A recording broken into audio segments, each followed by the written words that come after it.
Mutual Broadcasting System presents The Mysterious Traveler. Written, produced, and directed by Robert A. Arthur and David Coben.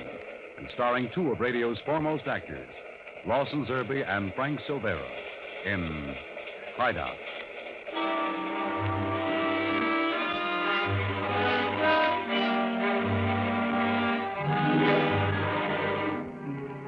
This is the Mysterious Traveler, inviting you to join me on another journey into the realm of the strange and the terrifying. I hope you will enjoy the trip, and it will thrill you a little and chill you a little. So settle back, get a good grip on your nerves, and be comfortable, if you can, as we follow the course of a strange friendship to a startling end. It's the story I call Hideout.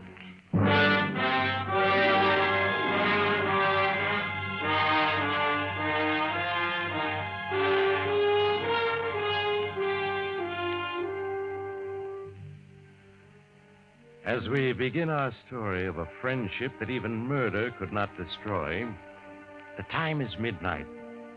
Somewhere nearby, a tower clock is striking the hour. In the shadows at the mouth of an alley in New York's East Side, a boy is crouching, tense, frightened. Down the deserted street approaches a man, stocky, powerfully built, expensively dressed. As he passes the mouth of the alley, the boy leaps out behind him. All right, mister.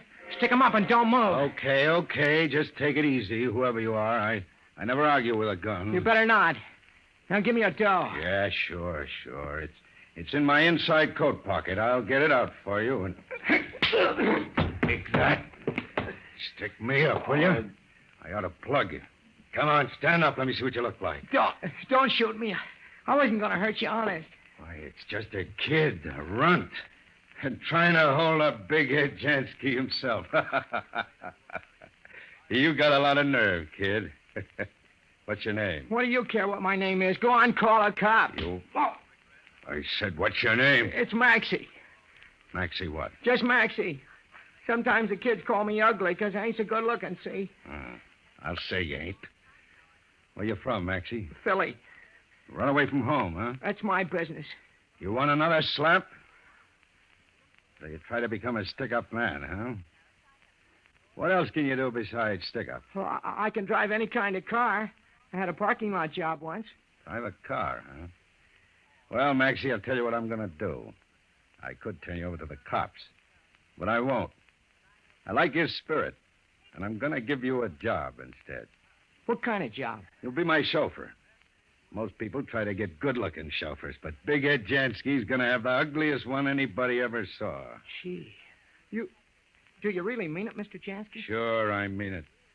Now, come on. You'll stay at my place tonight. You're not just kidding me, are you? Nah, I'm not kidding you. But don't ever forget this. You double-cross me, and I'll break every bone in your body. You stick by me, and you're my friend. And I look after my friends. Gee, Mr. Jansky. Now, what are you sniveling for? Oh, it's because except for my brother, I never had a friend before in my life, Mr. Jansky. So Maxie, the kid from Philadelphia, became Big Ed Jansky's private chauffeur. But he kept hoping Big Ed would let him be a full-fledged member of the mob. But Big Ed laughed, told him to wait a while. Until one night when Maxie was driving Big Ed home from a late business conference. Hey, Maxie. Maxie. Yeah, what is it, Mr. Jansky? Slow down a little. You must be doing 70. No, just 68. I guess I forgot again that you don't like to go fast. 50's fast enough for anybody, except on a getaway. Oh, sure, Mr. Jansky. Gee, I wish you'd let me drive the getaway car sometime. I'd been on that hijack last week. Mike and little Willie wouldn't have smashed themselves up dead. The cop shot out a tire. You can't do anything about that when you're hitting 80. Oh, you can if you know how, Mr. Ed. I guess I'm sort of dumb about other things, but I sure do know how to drive. Well, maybe someday I'll let you try your hand and... Hey, Maxie. Yeah, Mr. Ed? That black sedan. How long's it been following us? Oh, about 10 minutes, I guess. Yeah, I don't like it. Step on it, kid. You bet, Mr. Ed. Plenty lonely along here, and... Hey, they're pulling up on us. Step on it, will you, Maxie? Step on it. Gee, Mr. Ed, there's something wrong with the motor. I can't get more than 75 out of her. That's not good enough. They're pulling up fast, and... There, I knocked the rear window out. Now, hold her steady, kid. Give me a chance to aim. I'll hold her, Mr. Ed. I got a headlight. That's all. They're still pulling up. Maxie, can't you get more speed out of this boat? I'm sorry, Mr. Ed. I just can't get her over 75. And you said you could drive. We'll be dead pigeons in another minute. That's a Tommy gun. Yeah, I know, Mr. Ed. What is it, Mr. Ed? They got me, kid. On the shoulder. I can't use my gun anymore. They're pulling up fast, Maxie. Maxie, you've sold us out. You're slowing down on purpose so they can catch us. No, really, I'm not, Mr. Ed. You're lying. If I could use my gun, I'd plug you. You're going to stop the car and let them get me. Oh, no. You watch. They're right behind. They're going to try to pass and then stop us. Now hold tight and watch out. Maxie, you swerved into them. Turned them over. They went into a telephone pole. Yeah. That's a trick. If you swerve just the right second against the front wheels, you can do it every time and not be hurt yourself. Maxie, you're promoted, kid. From now on, you're the mob's official driver. Oh, gee, Mr. Ed. Gee, I don't know what to say. And I thought you was double-crossing me back there. Oh, I wouldn't double-cross you ever, Mr. Ed. You're my friend.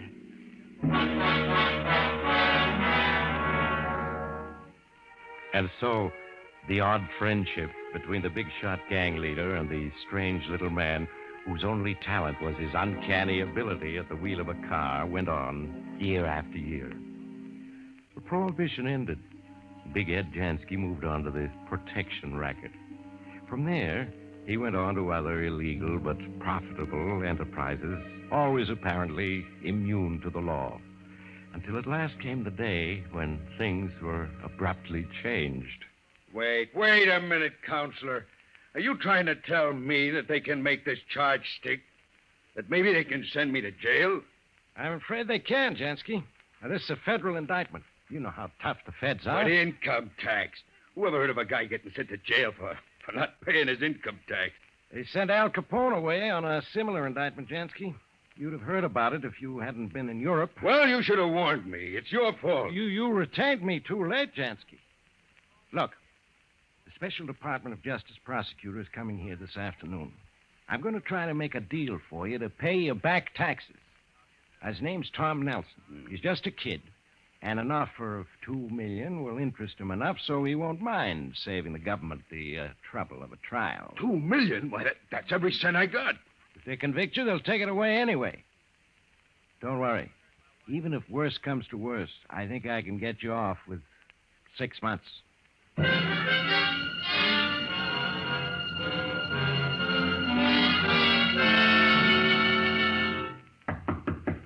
Come in. Oh, it's you, Maxie. And you sent for me, Mr. Ed? Yeah. Sit down, kid. How long you been with me, Maxie? 13 years? 12 years, 6 months, and 3 days. Since the night you said you'd be my friend. If I stuck by you. You practically got it right down to the minute, haven't you? Ah, yeah. I couldn't ever forget it. Well, you've been with me longer than anybody else, kid. Maybe somebody might come around wanting to ask you questions. Who, Mr. Ed? This special federal prosecutor. You know, the one they appointed a while back, Tom Nelson. You know about him? Oh, yeah, I do. His name's been in the paper lots lately. I read every word. Well, he's trying to send me to Atlanta. Me, Big Ed Jansky, just because I didn't pay income tax. You know, I got a notion to send a rod to bump off this Nelson, just to teach them all a lesson. Oh, no, Mr. Ed. No, what? Oh, you mustn't have him shot. Then everything would be spoiled. I don't get you, Maxie. Well, I mean, they might catch you and make you burn in the electric chair. If they could prove anything. You You're right, kid. It wouldn't do any good just to bump off one of them, would it? Anyway, this is the idea. You know a lot about me, and now I know I can trust you. Sure, you can trust me. We're friends. Yeah, but you're not very bright, kid, and this Nelson is. He might learn things from you without your knowing it. So I want you to stay out of sight until after the trial. Anything you say, Mr. Ed. You remember that farm I bought up in Vermont? Oh, yeah, I remember. Well, you take the little car and drive up there tonight. There's plenty of canned stuff in the cellar. You stay hid there until I send for you. I'll be in the clear again in a month or two. Even if they tag me, it'll only be for 6 months. I'll do just what you say, Mr. Ed. You can trust me for anything.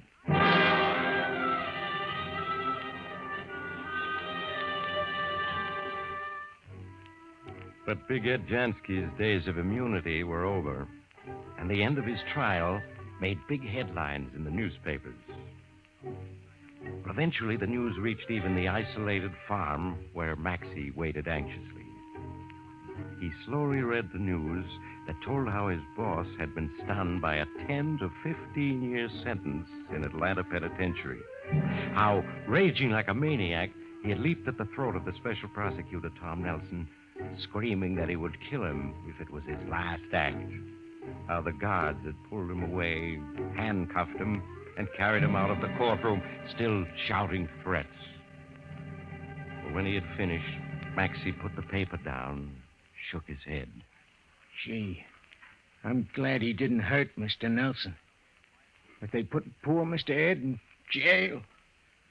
I gotta go see him. Right away.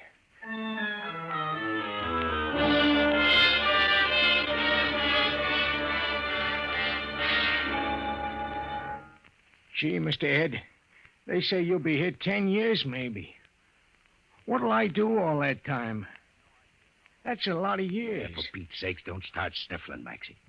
Yeah, it's a lot of years. And it's that Nelson who's done it to me. He could have gone easy. He was trying to make a name for himself at my expense. Just wait till I get out. He'll have a name, all right. It'll be mud. What'll you do? I'll plug him, that's what. I told him so in court, and I meant it. Oh, no, Mr. Ed, please. If you kill him, they'll make you sit on the electric chair. When I say a thing, I mean it. Now tell me, what are you doing now that the gang's all scattered? Well, I got a job, Mr. Ed. I had to get one when I got back to the city and my money was all gone. A job? Who'd give you a job? Well, it's a night watchman job. Nobody else wanted it. You remember that big apartment house on Riverside Drive? The great big one that never got finished because the builders went broke? Yeah, I know the one. The Outlook House. 40 floors high and never finished inside. Well, it's so lonely and gloomy and so full of rats. Nobody wants to be night watchman, so they gave me the job. Hey, that gives me an idea. Yeah, Mr. Ed? About 8 years from now, figuring time off for good behavior, I'm getting out of here. And when I do, I'll need a friend. Oh, I'll always be your friend. Yeah, I know. So listen. I don't want you to come here again. I don't want you to write. I don't want anybody to know that you know me. You don't? No. Because after I leave stir and do what I've said I'm gonna do, I'll need a hideout. So you hang on to that night watchman job, see, Maxie? Sure, Mr. Ed. And when the night comes that I knock on the door, you have a hiding place all ready for me, understand? Uh-huh. Have a hideout where the cops will never find Big Ed Jansky.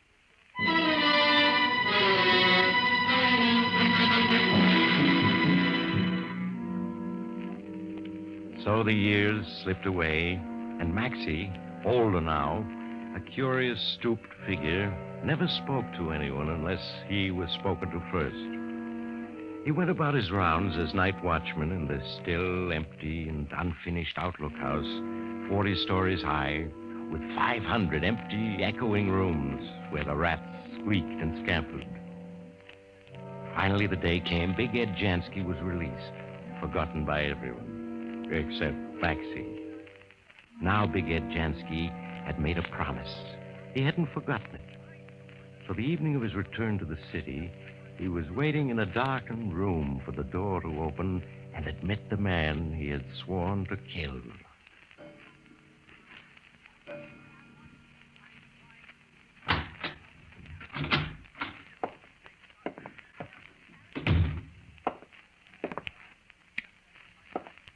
Hello, Nelson. Jansky. Yeah, Jansky. 8 years later. Maybe you'd forgotten all about me, huh? Maybe you'd forgotten about my promise. Put away that gun, Jansky. Maybe you forgot, Nelson, but I didn't. 8 years I've been in the pen, and every minute of that time your name's been eaten away at me because you were still alive. I'm fixing that right now. Jansky, you can't get away with it. This'll prove who's right, me or you. Take it, Nelson.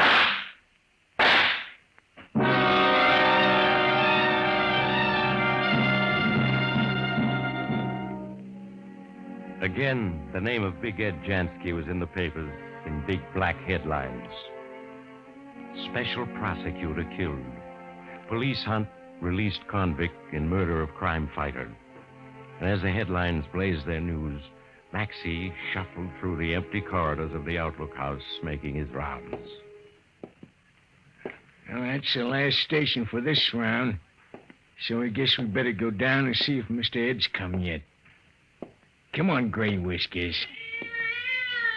Yeah, you don't know Mr. Ed Gray Whiskers, but he's my friend. He's the only friend I ever had.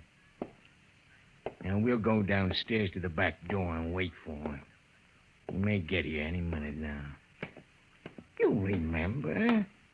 I told you lots about Mr. Ed, just like I told you about Pop and Mom and my kid brother and how good he's been doing since he got out of college. Sure, I knew you remembered. Well, Mr. Ed is coming here to hide out from the police. You know, he killed somebody, so he has to hide out or they'll catch him and they put him in the electric chair. We're friends, so I have to help him. I wish he hadn't done it, though. I do wish he hadn't. Oh, there he is now. He's here.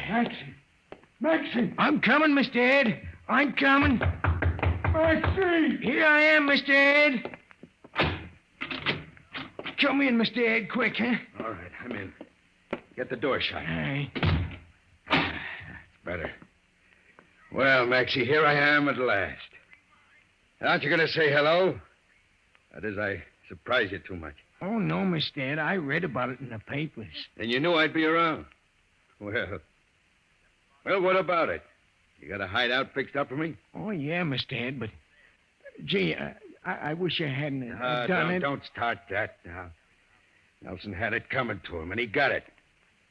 Just show me to the hideout. The cops are after me. But if I can lay low for a week, I'll be free as air. I got pals to prove I was in Chicago the whole time. All right, Mr. Ed. Hey, are we alone here in this 40-story joint? All alone. It's just you and me and 500 empty rooms. Just follow after me now, and I'll show you the hideout I got fixed up. Hey, what a joint. A grave would be cozier.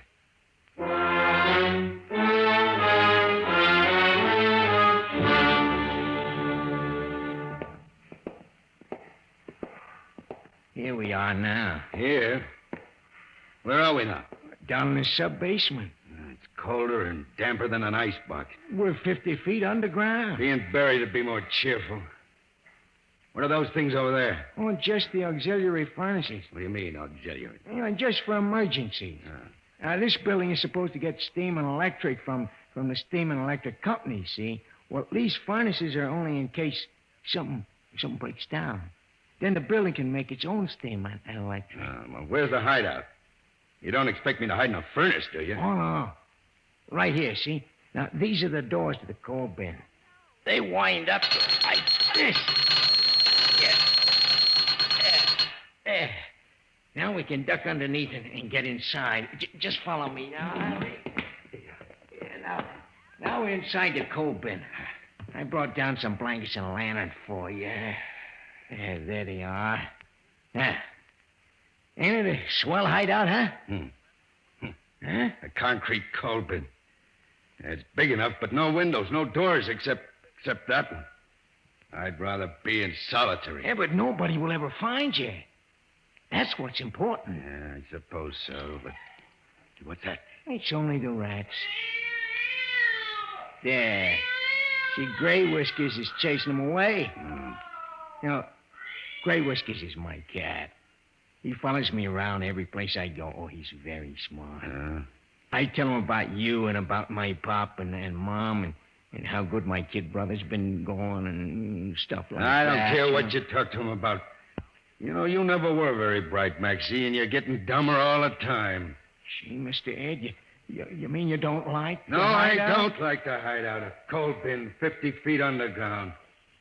I'll stay here, but only until after the heat goes off, and no longer. I understand, Mr. Ed.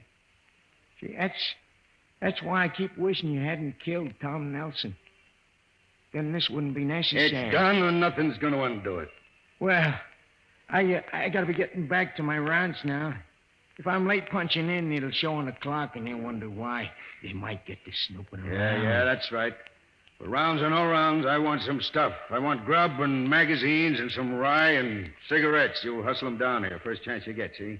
Yeah, sure. I have a dandy idea for that. Hey, you see that hole up there in the ceiling? Yeah, right over us. What about it? Well, it goes up to a manhole in the courtyard out back of the building. What of it? Why, instead of coming down to bring you food and stuff, I'll just lift that manhole and let the stuff down on a string. It'll save lots of time. And if anybody should come snooping around, I won't ever have to come near the basement. I get it. Hey, you know, you're not quite as stupid as I thought. Yeah, I figured you'd see how smart it is.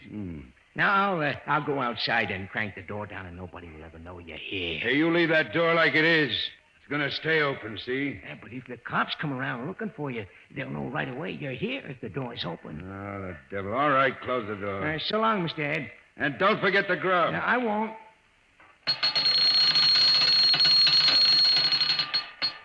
There. I've closed it all but an inch. I'll get your stuff at midnight, Mr. Ed.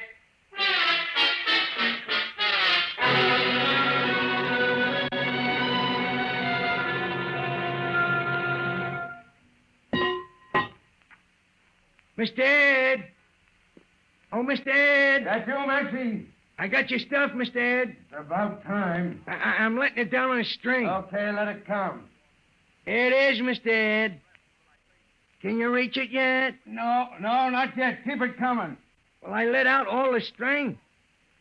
Can you reach it now? Yeah, I got it. Okay, Maxie.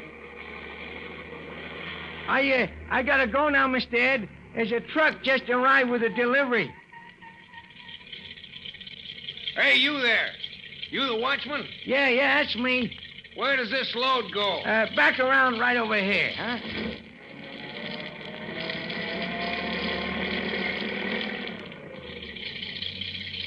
That got it? Yeah, that's fine. Yeah, we gotta make this snappy. There's another load of coal coming right after me, and they'll keep coming until daylight. We gotta finish delivery before the daytime traffic starts. Yeah, I understand. I got the manhole open for you. Oh, good. All right, now we'll put the coal chute in place. There. That's got it. Now to crank up the body and let old man Gravity do his stuff.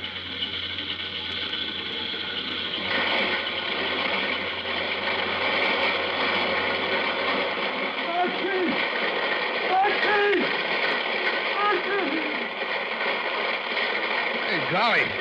This is a spooky place. It is kind of. Yeah, it'd drive me nuts to hang around here every night. I don't mind it. I'm kind of sorry they're finishing it off. Say, didn't that sound like a scream then? Well, it did, sort of. Yeah, shows you what a joint like this can do to a man's nerves. Makes him hear screams and stuff like that.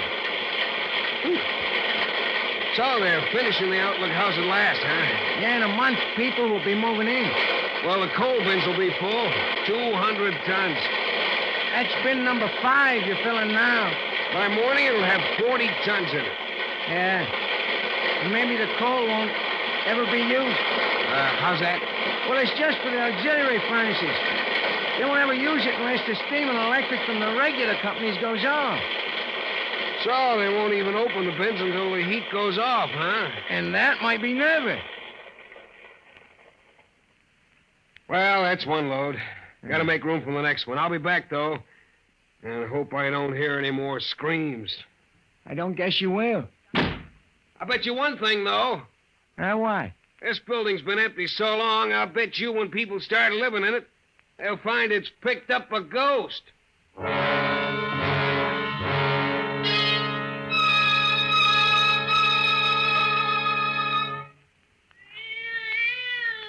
Is that you, Gray Whiskers? Hey, what's the matter? You ought to be in bed. It's almost morning now, and all the coal bins are full up. Bin number 5 is full to the top. And Mr. Ed is down underneath 40 tons of coal, where the police won't ever find him. He was my friend. The only friend I ever had. I had to help him hide out when the cops were after him, didn't I? But I wish it could have been different. If only Mr. Ed hadn't shot Tom Nelson. Because when I couldn't tell him, what I didn't ever want anybody to know was that Tom Nelson was my kid brother.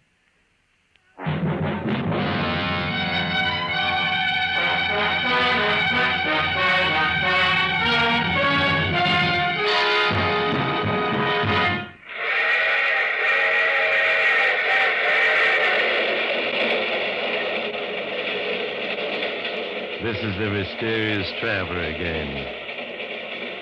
Well, that's a real friend for you, that Maxie. He'll help you hide if it kills you. And it probably will. It's a big lesson for Big Ed Jansky, all right. It'll teach him to stay out of coal bins in the future. But don't worry about him. 40 tons of coal will keep him warm for a long time.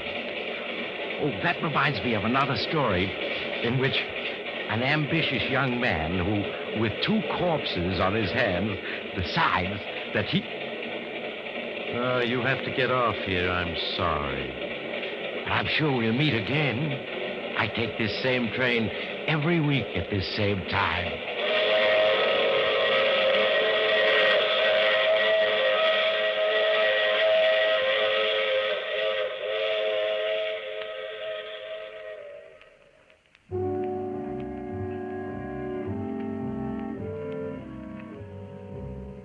You have just heard The Mysterious Traveler.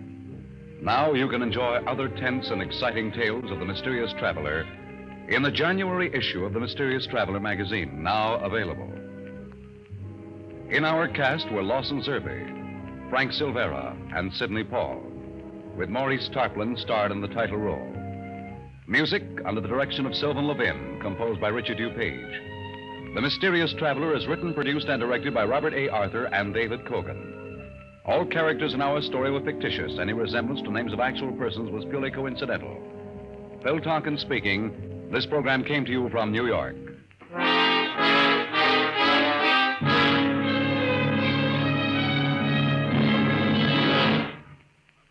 Pardon us, but your shadow is showing. Yes, your shadow, my shadow, and everyone's shadow is showing over most of these same mutual stations every Sunday, showing outstanding mystery entertainment. This is the Mutual Broadcasting System.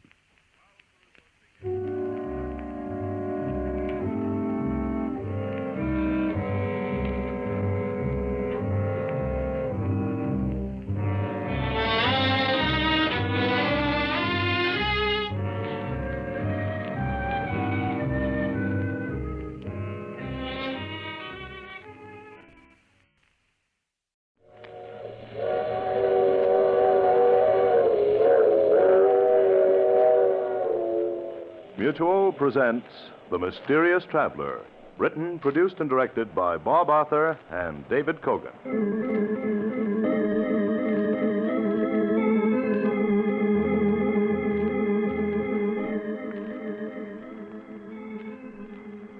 This is The Mysterious Traveler. inviting you to join me on another journey into the realm of the strange and terrifying. I hope you will enjoy the trip, that it will thrill you a little and chill you a little. So settle back, get a good grip on your nerves, and be comfortable, if you can.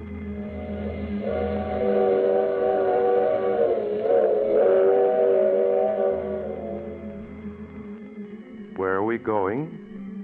Tonight we're going to drop in on Henry Norton, a man who saw death in every corner. I call the story Death is My Caller.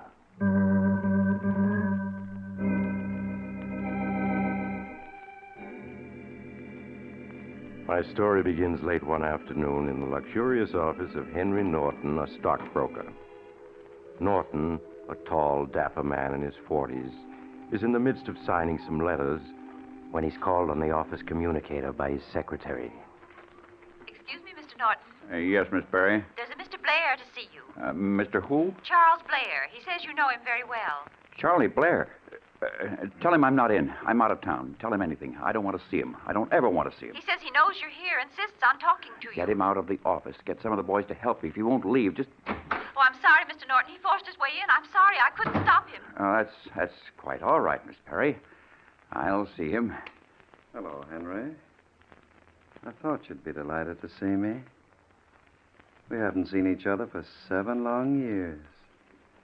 That wasn't nice not to have a chat with your ex-partner, was it? Well, I was awfully busy. I have a lot of work to do. You know how it is. No, I don't. I didn't know you were out already. I thought you had 3 more years to go. I did, but good behavior cut 3 years off my sentence. Well, that's wonderful, Charlie. I'm glad you're out. It must have been a terrible experience. You've changed. It was a little hard to recognize you at first. Perhaps the prison pallor doesn't become me. And my hair has turned completely gray. I don't look so good, do I, Henry? Not like you with a Florida tan. Well, how's Helen? My wife's dead. She's dead? Oh, I'm terribly sorry. What'd she die of? She died of heartbreak. Oh, poor Helen. She was always such a sensitive woman. What about your son, Alan? He disappeared after his mother died. I don't know where he is. He never wrote me while I was in jail. Never forgave me for bringing ruin and suffering upon his mother. You see, he was sensitive, too. You've had a pretty hard time of it, haven't you, Charlie? Your sympathy is touching. Well, I hope you'll drop around again sometime when I'm not so busy. I'm not leaving yet, Henry. I've got some important work to finish. If you come around in a week or so, perhaps I'll have a spot for you, something in your line. Don't be so nervous, Henry. I'm not going to kill you. Not yet. Kill me?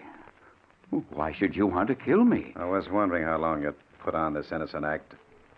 All this concern about my welfare, about my wife and son. Why, you slimy rat, if it weren't for you, I'd never have gone to prison. My wife would be alive today, and my son wouldn't be embittered against me. I swear to you, it wasn't my fault. Believe me, Charlie, I had nothing You should have to known that sooner or later I'd be freed. Did you think I was ever going to forget how you framed me? I didn't frame you. It was out of my hands. I couldn't do When a my thing. wife died and my son disappeared, I had no reason to live. Just one thing that kept me alive. A fine and beautiful vengeance I had worked out for you. I thought of you constantly as I tramped the prison yard. I lay awake at night, smoothing out my plans to pay you back for all you've done to me. 7 years. You can think of an awful lot of things. It was all Grayson's fault. I tell you, he's the one to blame. I nourished and built my hate for 7 long years. I cultivated it as I would a garden, so that it isn't a hot, violent anger anymore. Oh, no. It's a cool, efficient hate that works by blueprint.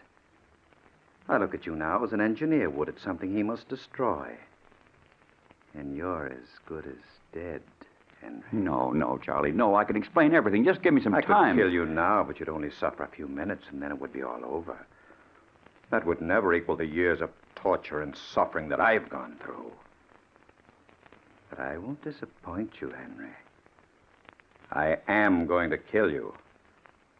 But not until you've gotten a fair idea what 7 years of suffering means. I tell you, Charlie, it wasn't my fault. Grayson made me do it. He made me water those stocks under your name. So it was Grayson. Poor Grayson went to prison where he got sick and died. He framed himself, didn't he? Come now, Henry, pull yourself together. You ought to be able to concoct a better alibi than that silly one. You were quite a brilliant fellow once. Why, with one swoop, you got rid of 2 partners. And you thrived during these 7 years while I was away. I hear you're one of the biggest brokers in the city now. Climbed over the backs of half a dozen people. Oh, look, Charles, let's be reasonable. I'll give you an important position in my company. It'll be a good paying job. A job? What for? What do I want money for? I have no family, no one to work for, care for. I have only one thing left in my life. And that, Henry, is to see you go to the next world in the most agonizing way possible. Goodbye, Henry. You can spend the rest of the afternoon most profitably by making out your will.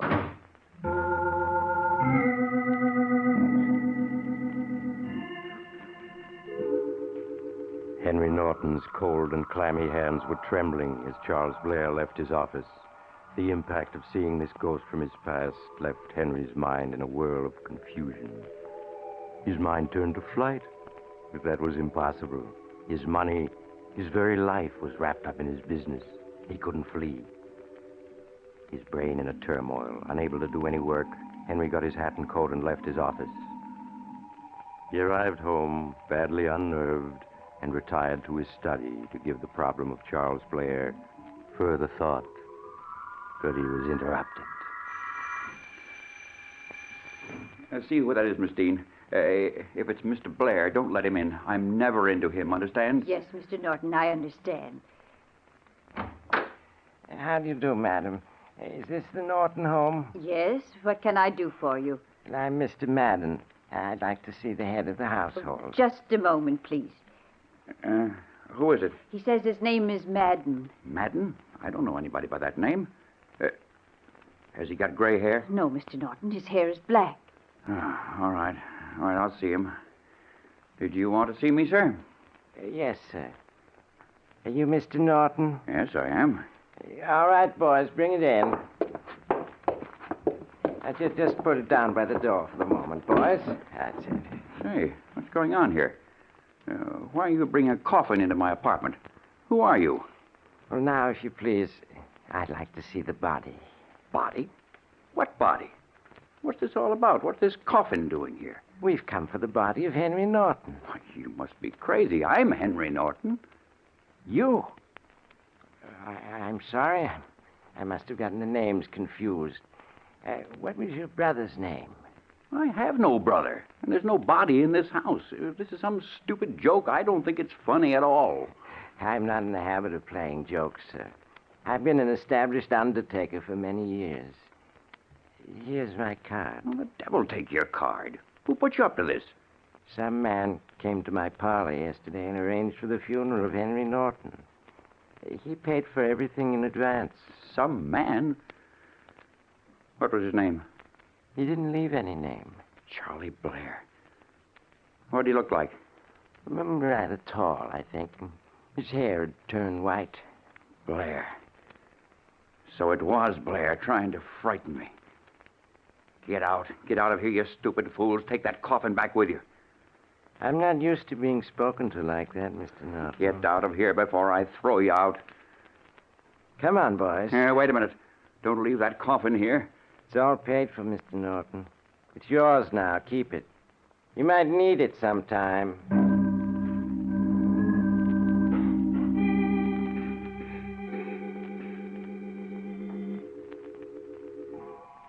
Before Henry could call Madden the undertaker back, he was gone. Henry turned from the door and stared at the new coffin on the floor. It even had a plate on it with his name engraved. Unable to stand the sight of the coffin, Henry fled to his study and locked himself in. Unable to sleep, He spent the night trying to think of a way to escape Charles Blair's vengeance. The following morning found Henry haggard and distraught, and no closer to a solution of his problem. As he ate a tasteless breakfast, the doorbell rang. Miss Dean, the housekeeper, went to the door. A minute later, she returned. Who is that, Miss Dean? It was the postman, Mr. Norton. His special delivery package came for you. Oh, it must be the new field glasses I ordered. Here, let me have it. Huh. Nice of them to wrap it in a gift box. Kind of a small box, though. Huh. Guess it isn't the binoculars after all. Someone sent you a gift. Probably one of my clients. Wait a minute. You hear anything? Hear what? It's ticking. I'll put it to your ear. Listen. Yes, I hear it now. It's throbbing. It's a time bomb. Oh. Somebody's trying to kill me. Time bomb. Oh. It'll go off any minute. Well, what are we going to do? Here, take it. Throw it away. Where? Out of the window, anyplace. No. There's people outside. Don't stand there like an idiot. Throw it out. I'll throw it in the bathtub. Hurry before we get blown to bits. Dear, I hope it doesn't explode in my hand.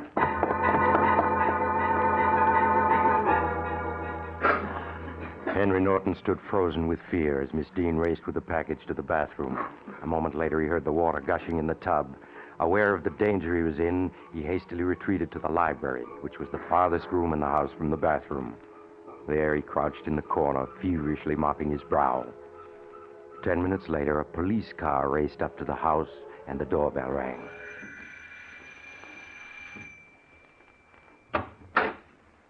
We're from the bomb and alien squad. Where's the package? It's in the bathtub. I turned the faucet on. That won't do it, good lady. Where's the bathroom? That door on your left. All right, you stay here. Jim, you come along with me. Okay, here's the bathroom. You better stand back a little, Jim. I'll take a look at it myself. Well, it isn't ticking anymore. Might be safe to open it now. Well, here goes.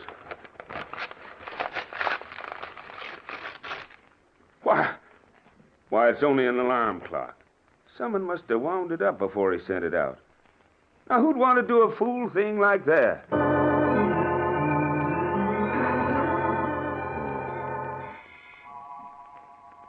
That night, Henry Norton found it hard to sleep.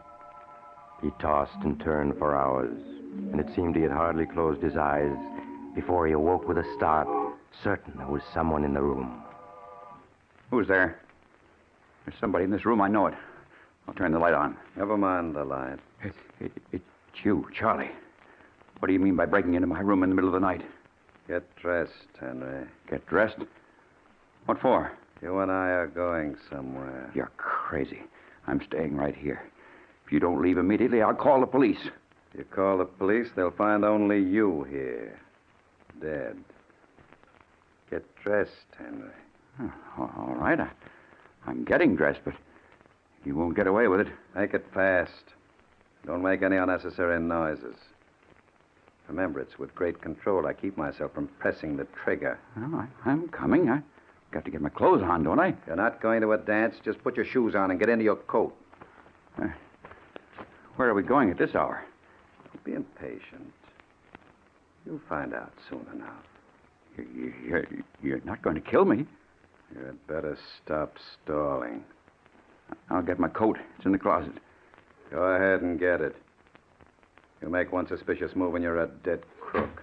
Are you ready? Yes? Walk in front of me. We're going out through the back door.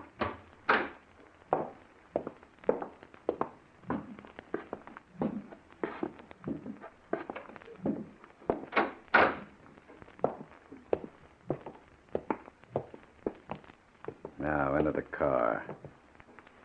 You're going to drive. You want me to drive? That's what I said, and don't plan anything.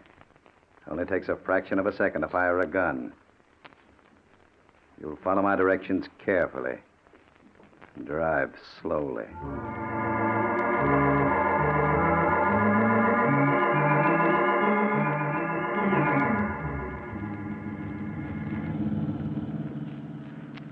How much further are we going? Not much further, Henry.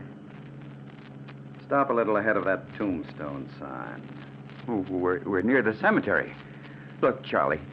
Charlie, I know I did you a great wrong. Maybe we can work out something. I've got lots of money. Stop here. We're getting out. Be reasonable, Charlie. Let's talk The this. tombstone cutting establishment. Keep walking between the 2 rows of tombstones. Because this is our destination. Please, Charlie, don't. I'll do anything. I'll turn over half my money to you. Why not all? All right, I'll give you everything I have. I don't want any of your money. And I'm not going to kill you yet. You see the tombstone in front of you? You see it? I'll turn the flashlight on it so that you can read it. There. Well, go ahead, read it. Henry Norton, born March 15, 1899. Died October 24st, 1947. October 21st? Why, that's Tuesday, the day after tomorrow. That's right. The day after tomorrow. You have 2 whole beautiful days to live. But since you're the worrying type, you'll probably die 1,000 deaths in those 2 days. 8 o'clock Tuesday night. Your infamous career will come to a sudden and violent end. You'll never get away with it. Nobody can get away with murder. You're right. That's why you're going to die in 2 days. I suggest that about 5 minutes to 8 you crawl into the coffin I sent you. It'll save time. Funerals are so disagreeable. The sooner you get it over with, the better. You're inhuman, Charlie. Am I? Then you don't accept my generous offer? You prefer to be put out of your misery right now? No, not now. Why, you're shivering, Henry. Better button up your coat. You're liable to catch cold. Imagine dying in the midst of a sneeze. Well, shall we go? Or would you rather look around at some of the other tombstones? Being so rich, you might prefer marble instead of granite. No, I want to go back Perhaps home. you'd like to look over the nice cemetery I picked for you. It's just the other side of this yard. I'm sure you'd like to see where you're going to be buried. No, I wouldn't. I wouldn't like to see anything. Not even curious. Well, it doesn't really matter. Doesn't make any difference where you're buried after you're dead. Please, let me go home. I can't stand anymore. Please, let me go. Come now, Henry. You mustn't go to pieces. Why, you're trembling all over. Well, you're due for a nervous breakdown. You must be very tired. You've had such a hard day. Oh, you're driving me mad. Please, let me go. No pride at all. You ought to meet your fate with defiance instead of oozing out like a blob of melted jelly. All right. Come on. We'll go back to the car. You can return home and go back to bed now, if you think you can sleep.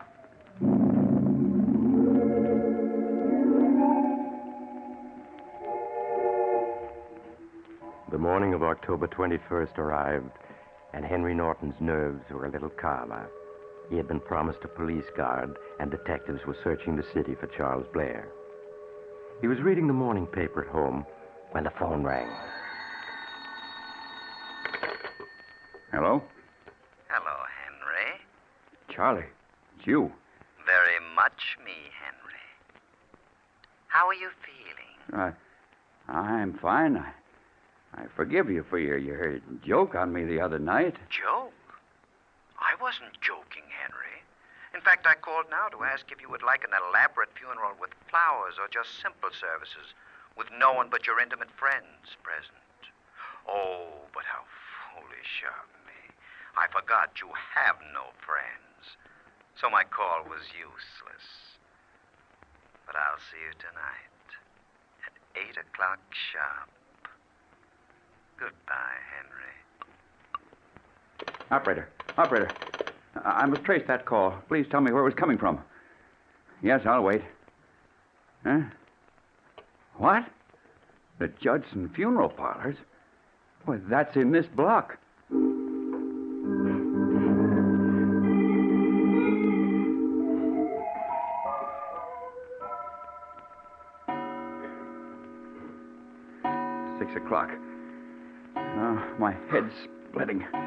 Are there any aspirins in the house, Miss Dean? Yes, they're in the medicine cabinet. Shall I get them for you? No, never mind. I'll get them myself. Tonight I'm supposed to die, 8 o'clock. But that's fantastic. Blair can't carry out his plan. Not if I had police protection. I have nothing to be afraid of. Nothing. Here are the aspirins. I'll take a couple of them. Oh, my head's splitting. No, maybe they're poison. That's right. They do look too large for aspirins. They are poison. Got to be on my guard. Death may come in 100 different ways. Got to be on my toes. Oh, my headache. That's nothing. I won't take any aspirins. The dinner's ready, Mr. Norton. No, I'm not hungry. Oh, but you must eat. You haven't eaten all day. How about a little broth? It'll warm you up. All right, yes, I do feel cold. Can't seem to get warmed Well, I'll up. get it for you. Why, she's so anxious for me to eat. She doesn't like me. She never showed any concern about me before. Here it is, Mr. Norton. Would you like some croutons with it? No, nothing else. Something's wrong. This broth, it has a peculiar bitter taste. Just some spice I put in. You're lying, Miss Dean. Lying? Why should I be lying? You're trying to poison me. Blair's put you up to this, but I'm too smart for the both of you. He'll never get me that way. You're crazy, Mr. Norton. I've put up with plenty from you, but I've had enough. I'm leaving. You're a hard, mean man. I wanted to tell you that for a long time, and if anybody wants to poison you, he must have good reasons. Get out, you Borgia. I'm going. You can get yourself a new housekeeper. Good riddance. You tried to poison me. Good thing I didn't swallow it. Huh? Who's there? It's the police. Oh, just a second. Police. Oh, it's about time you got here. You're Henry Norton? Yes, of course I am. Come in. I'm Officer Gibson, Mr. Norton. I was sent to act as your bodyguard. I was told someone's trying to kill you. Yes, 8 o'clock tonight. You don't say. Even told you the exact time. What precinct did you say you came from? I didn't say. But I'm from the 16th precinct. Who's your captain? Captain Donovan, Tom Donovan. Say, what's all this about? I just want to make sure you're a real policeman. What do I look like, a fireman? I've just got to make sure. You got any credentials? Why, of course I have. Here's my identification card, and here's my badge. I guess you're okay. I've got to be careful. Blair's promised to kill me at exactly 8 o'clock tonight. He's capable of any trick. Well, you don't have to worry, Mr. Norton. The chances are that he's just trying to frighten you. But if he's serious, he won't get very far. You don't know him. He's an inhuman fiend. Well, I'll take care of him if he comes. Say, you don't speak like a policeman. Your English is too good. You were sent here by Charlie Blair. You're a fake. I happen to be a college man who became a policeman. Nothing strange about that, is there? Why don't you call the precinct and make sure? I will. I'll call him right away. Hello, operator. Give me the 16th Police Precinct station. Hello, 16th Precinct? This is Henry Norton. Did you send an officer named Gibson to my house? Oh, you did? I just wanted to make sure. Thank you. Sorry, you can't be too careful. Well, that's okay. I understand how you feel.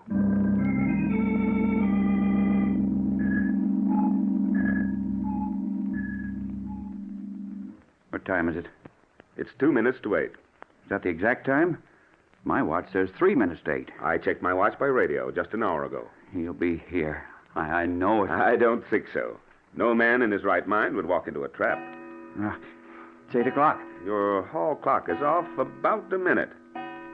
Well, say, you're shaking like a leaf. Well, I'm frightened. He certainly put a scare into you. What was that noise? I didn't hear anything. I'm sure I heard something move. Oh, it's just your imagination. Oh, what time is it? Just 8 o'clock. As a matter of fact, it's a few seconds after 8. There he is. It's him. He's come. Stay right here. I'll answer it. Don't leave me. No, you stay here.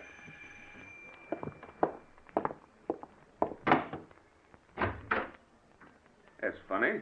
No one's at the door. I'll take a look outside. Hello, Henry. Charlie, how'd you get here?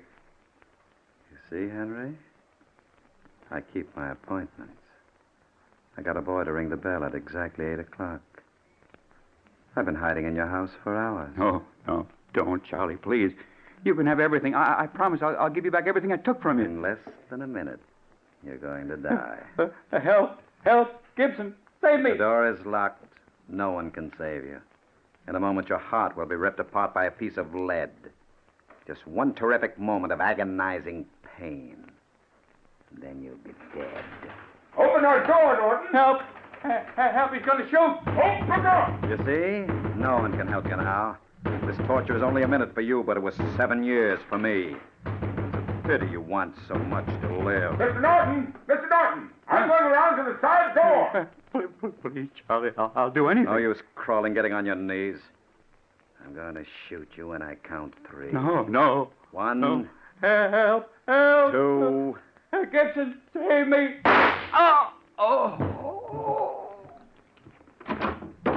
What's going on here? Why did you lock me out? And just who are you? I was playing a joke on my friend. A joke? You just shot him. Hand over your gun. Yeah. But I didn't really shoot him. You can see for yourself. I just fired a blank. Huh? That's why Norton is lying on the floor? He's just fainted. We'll see. Keep your hands up. He wasn't shot. There's no wound.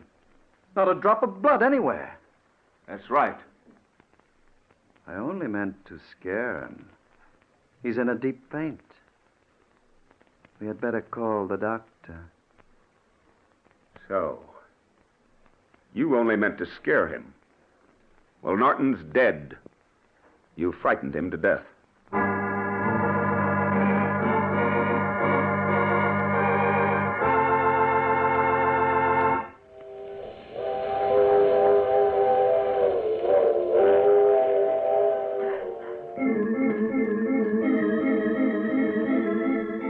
This is the mysterious traveler again. Did you enjoy our little trip? Poor Henry Norton. Imagine dying from the noise of a blank cartridge. His nerves were really on edge, weren't they?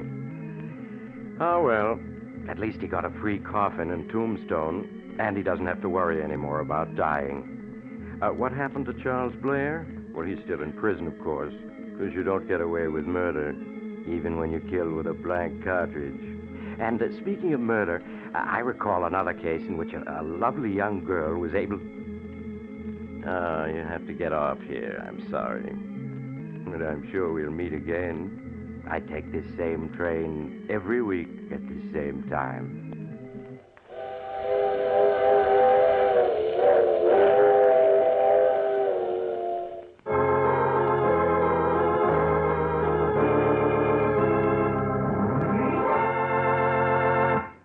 You have heard The Mysterious Traveler, a series of dramas of the strange and terrifying. In tonight's cast were Maurice Tarplin, Santos Ortega, Agnes Young, Ted Jewett, and Neil O'Malley. Original music was played by Paul Taubman. The Mysterious Traveler is written, produced, and directed by Bob Arthur and David Cogan. Listen next week to a tale titled Invitation to Death. Another strange and terrifying tale of the mysterious traveler. This program came from New York. Another program of tense and dramatic action follows in just a minute. Stay tuned to the station for Official Detective. Carl Caruso speaking. This is the Mutual Broadcasting System.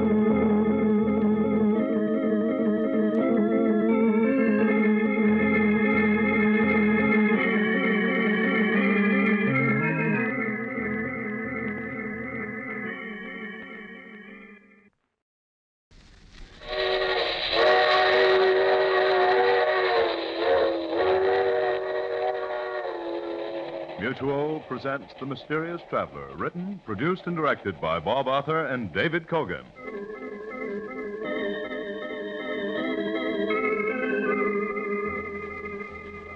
This is the Mysterious Traveler, inviting you to join me on another journey into the realm of the strange and the terrifying.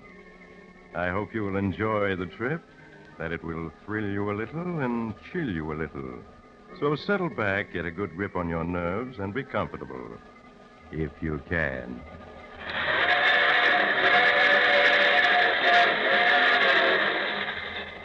By the way, did you have a good vacation this summer? A nice, quiet time. No unusual excitement. No unpleasant events that shook your nerves so that you jump when a strange hand knocks on your window at midnight, or slow, heavy footsteps come up to your door? That's good. Then you're in shape to go on another vacation with me tonight. It's the story I call Vacation from Life. The spot I have in mind for your vacation is a tiny harbor along the northern Maine coast, an isolated beach reached only by boat from the nearest town 2 miles away, and so lonely there's only a single cottage. But it's going to be vacant soon. The present owner won't be needing it after tonight. My name is Matthew Clark. I am 40 years old, and I teach Greek in New York City. I suppose you could say I'm a typical professor, since I wear glasses, stoop a little, am absent-minded at times, and as my wife has said so many times in the 10 years we've been married, I hardly know a screwdriver from a monkey wrench or how to replace a burned-out electric light bulb. A fumbler. That's her favorite word to describe me. Well, she's going to find out it's not true. But I mustn't get excited. I won't be able to finish this if I don't keep calm. I'm writing this in our cottage on Desolation Beach in Maine. It's almost dark, and the waves are pounding on the sand. The wind is rising. There's a real northeaster coming. But 4 days ago, when I came up here to open the cottage, the sun shone, the water sparkled, and except for the driftwood and seaweed along the beach, there wasn't a hint of the fierce storms that can lash this shore. I made sure that the cottage was in good shape, aired the rooms, and put away the stock of provisions that Seth Thompson had brought from me from the village in his boat. And then while I waited for Seth to call for me, I walked along the beach, poking into the piles of driftwood like a boy searching for treasure. And I found it. I found something that set my heart to pounding and brought a flush of excitement to my face, something that roused my imagination to a feverish pitch. It was a mine. A naval mine torn loose from its moorings someplace in the Atlantic during the war and tossed ashore at last here at my feet. It was hidden under seaweed, a 3-foot steel ball with 500 pounds of TNT inside it, waiting for an incautious touch to set it off. When I saw it, I started back in alarm. And then in a flash, I knew what a treasure I'd found and what it was going to mean to me. I was gloating over it so that I didn't even hear Seth's boat arrive at my dock until he called to me. Professor, you about ready to be heading for town? I turned to see Seth stepping down off my dock. I hurried toward him. Yes, Seth, I'm ready. I was just stretching my legs while I waited. Seen you poking around that driftwood. I figured maybe you'd found something worthwhile. Seth, what I found was a very dead codfish, an extremely odorous one. Well, here's the boat. I'll get in. Professor, for Pete's sake, don't never step right on the gunwale of a boat when it's rocking. You'll either fall into the boat and break a leg or go over the side, maybe drown. Oh, yes, of course. You've told me that before, haven't you? Not more than 11 times. Yeah, I'll hop in first. Now, give me a hand. That's it. Now, jump down here beside me. Professor, look out. Ouch! Oh, Professor, when you lose your balance in a boat, don't never grab the engine. It's usually hot. Let me see how bad you burned your hand. Well, it's not too bad. It was clumsy of me, though, wasn't it? Yeah, it was. The burn ain't bad. Just a little engine grease and fix it up. There. Now, you sit down back there. Very well, Seth. And stay set down. Truth is, Professor, I don't trust you around machinery no more than I would a baby.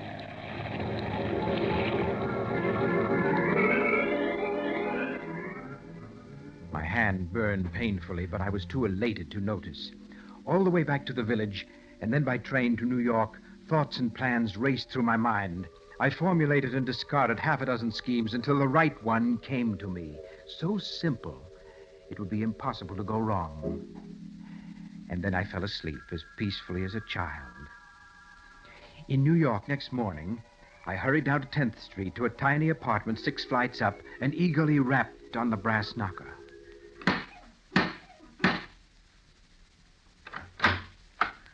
Why, Matthew. Matthew, it's you. Yes, Ruth, I know you didn't expect me so early, but here I am. Oh, I didn't expect you so early, but I am glad to see you.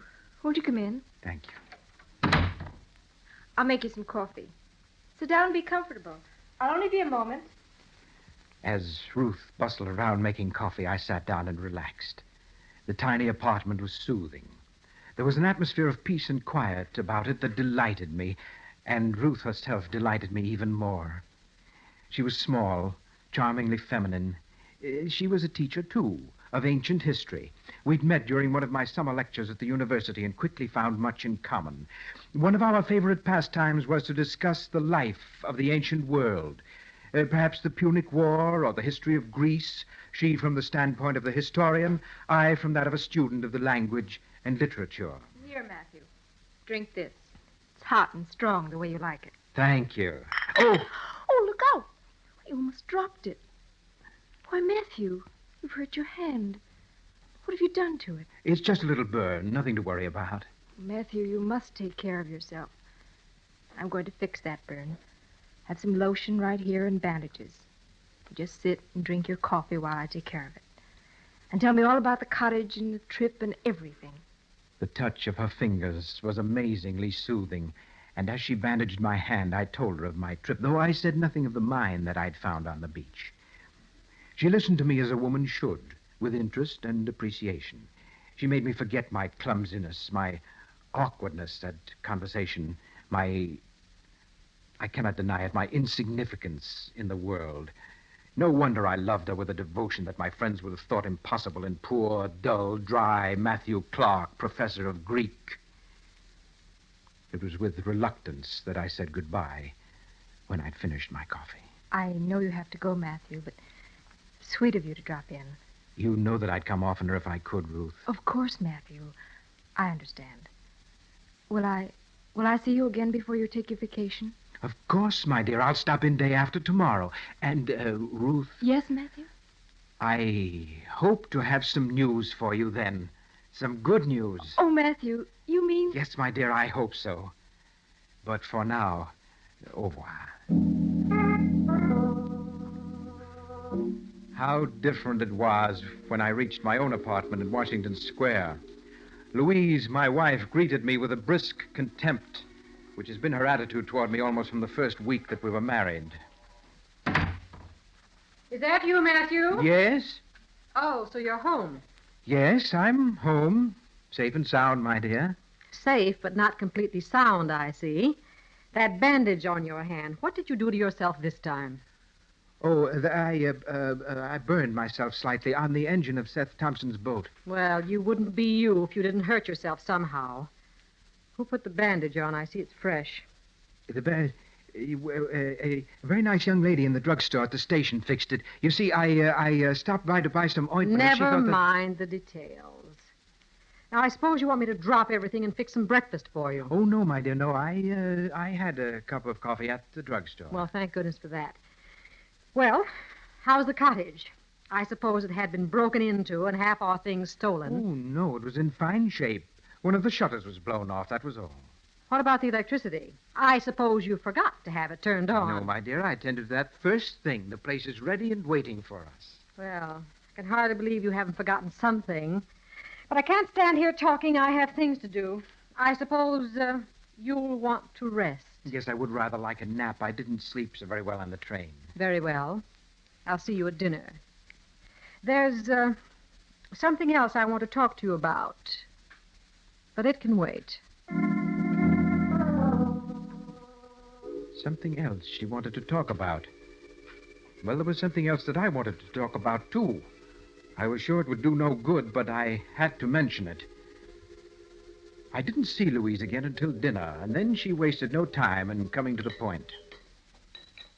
Matthew, I wanted to speak to you about your insurance. My insurance, darling? I said insurance, didn't I? Wish you wouldn't repeat my words after me like a parrot. Well, I'm sorry, Louise. It's just that I rather think I'm carrying all the insurance I can afford on a teacher's salary. On a teacher's salary. That's exactly the point. Now, suppose something happens to you. What's to become of me? We certainly haven't been able to save anything. There is my life insurance. $5,000. A pittance in these times. No, Matthew, you must take out more insurance. With your ridiculous faculty for getting hurt, you might easily kill yourself at any time. Well, that's a rather callous thing to say, Louise. It's practical, that's all. Now look at your burned hand. You might just as easily have fallen overboard and drowned as fallen against the engine. Louise, I'm not a child. Which brings me to something that I want to say. Well, say it then. Louise, for some time I felt that you were dissatisfied with me as a husband. Indeed. Go on, Matthew. You seem to look upon me as a rather feeble-witted creature whom you must constantly admonish. I'm sure it can be no pleasure to you to be tied to such a man as you think me, Louise. What are you driving at, Matthew? Well, you have a very fine intelligence and great energy, and you deserve to be a free woman, able to carve a better place for yourself in the world. Yes. You're a handsome woman. You could easily find a husband more worthy of you. Someone like that insurance agent, Kurt von Walter, for instance. And just why do you mention Kurt von Walter? Well, it's just as an example. He's obviously attracted to you, that's all. And so you think I should divorce you? Well, I can't help feeling that you'd be much happier if you did, Louise. Possibly I would be. But I know my duty. Without me, Matthew, you would be quite lost. I'm sure you'd manage to kill yourself somehow within a year. I'm your wife, Matthew. And your wife I shall remain until death, as they say, do us part. Until death do us part. Well, I had tried. I'd done my best to save her. Now I had to go ahead with my own plans. After all, I had a right to some happiness, too. I may be a professor of Greek, but I'm also a man, with a man's ability to love and hate. Yes, to love Ruth and to hate Louise. I hadn't even known how fiercely I hated her until after I'd met Ruth. And then hatred had welled up in me with a violence that had astonished me. Some men might put up with such a woman for a lifetime, but I'm not one of them. They're the weaklings of the world. Men, real men, take what they want from life, and I was determined to be such a man. The next day, I did as Louise insisted. I called upon Kurt von Walter, the blonde, handsome refugee who has become so Americanized that he speaks better English than most Americans, and who sells life insurance to men by flirting with their wives. I don't like him. His easy self-assurance and blatant masculinity revolt me. But my business didn't take long. There you are, Mr. Clark. An accident insurance policy for $20,000. Payable to your so charming wife without a fuss of red tape. Yes, I think it's a waste of money, but Louise wanted it. Who can say what will happen in this uncertain existence, my friend? Up there in Maine, the fierce tides, the slippery rocks, the great storms. At any moment, an accident may snatch a man's life from him. I suppose so, but I don't know why Louise looks upon me as such a child. She's just as apt to get hurt as I am. Very true. So why not a policy to insure her life as well? Court, I'm just an underpaid professor. I can hardly throw money around for insurance as easily as all that. All the more reason you need it. If something happened to the lovely Mrs. Clark, if I say, well, the expenses would bankrupt you. I guess they would. So let me write a joint policy to cover both of you. The premium will only be a little more. Well, all right. I suppose it is the practical thing to do, and Louise always likes to be practical. Of course. When do you leave? Tomorrow evening from Grand Central Station. I'll give myself the pleasure of seeing you off. I may be able to help with the baggage. And for now, au revoir, my friend. So that was that. A fumbler, was I? Incompetent, unable to plan, born to fail in anything. Louise would see her life was insured in my favor for $20,000, and Kurt von Walter would have to testify that he talked me into it. $20,000. What freedom that would give Ruth and me. We could travel, See Europe, Greece. Visit the very spots where Socrates walked and Plato composed his immortal dialogues. But I concealed my jubilance, lest Louise notice it and suspect something. I paid a brief visit to Ruth to say goodbye and to tell her something of the wonderful future ahead for us. Oh, Matthew. Matthew, I can hardly believe it. Greece, Rome, Venice, all the famous spots of the old world. It'll be wonderful. Yes, we'll live life for a change, Ruth, instead of just reading about it in books. Then your wife, she has agreed to? Yes, she's going to divorce me. I'm not the man for her, and we both know it. Oh, I think you're a fine man, Matthew. Thank you, my dear. But Louise looks at things differently. We'll be back soon and attend to everything then. Very soon. I promise you. Yes, very soon. Much sooner than anyone but myself could guess. That night, Louise and I left on the main express. True to his word, Kurt von Walter, smirking and odious, was on hand to see us off, and Louise made a foolish fuss over him. Oh, you really shouldn't have come to the train with us, Kurt. It wasn't necessary. But of course not. It was a pleasure, dear lady. And the way you carried all our bags. Poor Matthew could never have carried half of them, even if he hadn't burned his hand. Well, on the other hand, I could never have learned Greek. Greek? Oh. Well, I hope you have a fine trip. Thank you. I shall be up that way myself next week. I'll drop in on you. We'll be looking for you, Kurt. We'll never forgive you if you fail us, will we, Matthew? What? Oh, never mind. Oh, dear, it's train time. Goodbye, Kurt. Goodbye, dear lady. Oh, Kurt, you shouldn't have done that. I'm not used to having my hand kissed. In that case, dear lady. Oh, Kurt, you're a wicked man to kiss me like that in front of my own husband. I could not help it. In that case, I forgive you. Goodbye. Goodbye. I shall be seeing you soon. Very soon. Yes, Kurt, very soon.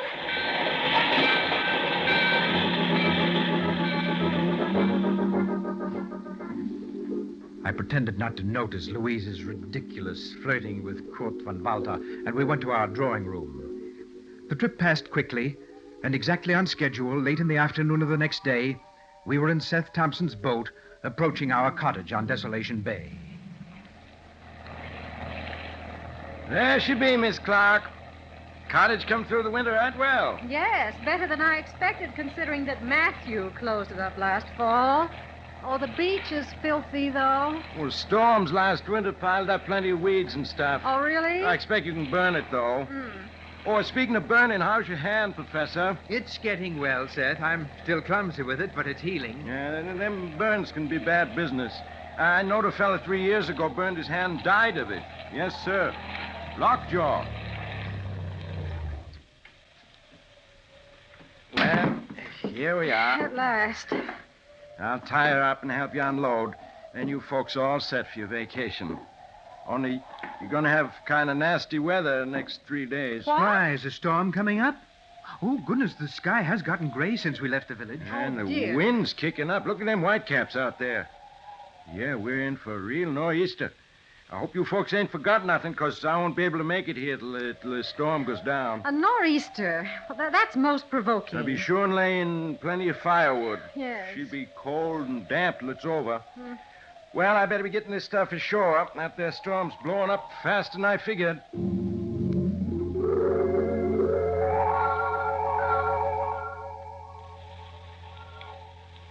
Just listen to that wind. We might at least have had a few nice days to begin our vacation. It is too bad, my dear. Well, you don't seem very concerned about it. If anything, you seem to be quite happy that we're going to have a storm. No, but I'm not. Oh. Now, let's see, everything's put away. Matthew, why didn't you have the phone installed as I asked? The price of running a wire out this far was prohibitive, Louise. Oh, money. I'm so tired of not being able to do what I want because it costs too much. Oh, well. Matthew, we need firewood. It's getting very cold, and all we have is that big log beside the fireplace. Yes, of course. I'll go pick up some on the beach. I'll be back in 10 minutes. I hurried out of the cottage. The wind howled and the waves were pounding on the beach, sending white foam flying. I strode along the hard, packed sand, exultant. Everything was working to help me. The storm, my burned hand, everything was combining to aid me, as if I'd planned it so. 100 feet from the house, I found the mine, just as I'd left it, hidden beneath the seaweed. A 3-foot globe of concentrated death, nestling among the driftwood of seaweed and dead fish, covered with barnacles, so innocent-looking, so deadly. Carefully, I lifted the seaweed I'd placed on top of it and exposed the detonating horns, those deadly knobs of metal sticking up from the mine and spelling death to any ship that touched them. Next, I found several pieces of wood nearby, just the right size for our fireplace, and pulled from the sand a length of rope which once had anchored a fisherman's lobster pot. And now came the dangerous part. I had to fasten several pieces of the firewood to the detonating horns of the mine, using the rope to tie them fast. With the wind blowing steadily stronger and the storm coming closer, I worked as delicately as a surgeon. A fumbler was I. Not now. In 5 minutes, the job was done. The driftwood tied securely to the detonating horns. A super booby trap for anyone seeking firewood on that beach. A strong pull on one of the pieces tied to the mine. And afterwards, what evidence would there be? It would be tragic, of course. But really no one's fault if Louise stumbled into a mine while walking on the beach. I'd mourn for a while, and then married dear, sweet, adoring Ruth. I was finished. I put seaweed back to cover the mine, leaving the driftwood on top, where it'd be easy to see and pick up. And then I hurried back to the cottage, and my heart was pounding in my chest with a noise like the thunder of the waves as I flung the door open and entered. Well, Matthew, where's the firewood? I'm sorry, Louise. It hurt my burned hand. I couldn't carry anything back. I might have known it. You can't even bring in firewood, you fumbler. Well, I did gather some. I left it on top of a pile of seaweed down the beach, but I couldn't bring it any further. Now I suppose I have to go get it. Well, I'll help you, but I can't pick the sticks up alone. Oh, no, Matthew. You stay here and get the fire started. Maybe you can chop some splinters off that log, even if you can use only one hand. Of course. I'll have a fine fire going when you get back. I can handle the axe with one hand. You see? Matthew. You're acting rather oddly. Your face is flushed. I wonder if you could be getting a fever. I don't think so. Well, then on top of everything else, I'd have to nurse you. I'm perfectly all right, Louise. And I'll have this log chopped by the time you get back. What have you done? The axe slipped. I've cut my leg. Help me to the chair. Here, take my arm. Here. Now sit down. There. Now, let's see.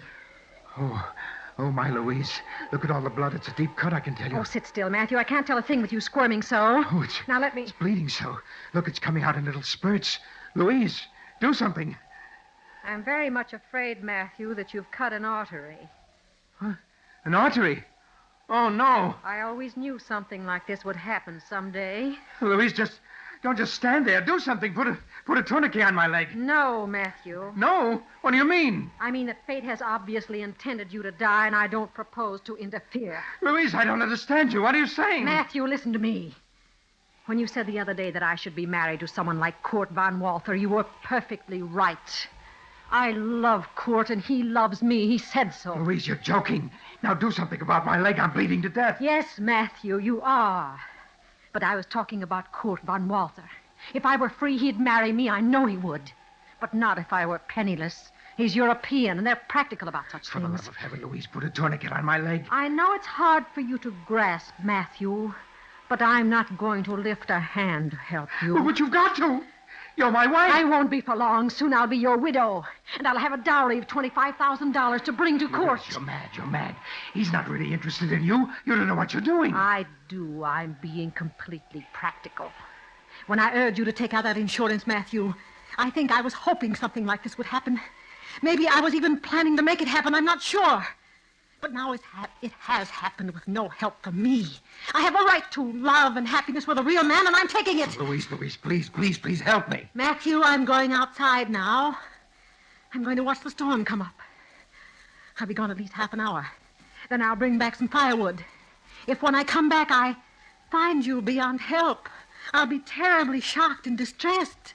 But there won't be a thing I can do about it. Oh, no, Louise, wait. I have something to tell you. I'm not interested in anything you have to say But now. this is important. You mustn't go out. You mustn't pick up any firewood. Goodbye, Matthew! Louise, come back! Come back!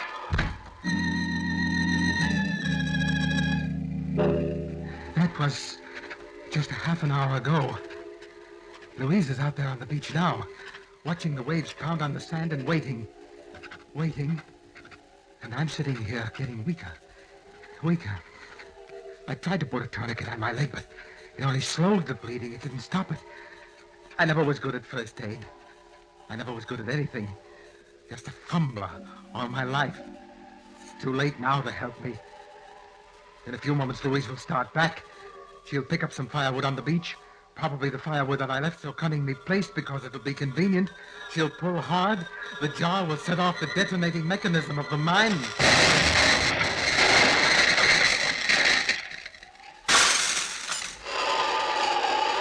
There. That is the explosion then. Broke the window of the cottage. My scheme worked. It worked. So I'm not such a complete fumbler after all. But I'm getting weaker. I can't write anymore. I just want to say that this is my last will and testament. The $25,000 from my insurance policies I leave to the Handicraft Foundation for Boys, to be used in teaching boys how to do things with their hands. I especially direct that it be used in teaching first aid and the use of tools, especially axes. Every boy should know how to use an axe without cutting himself.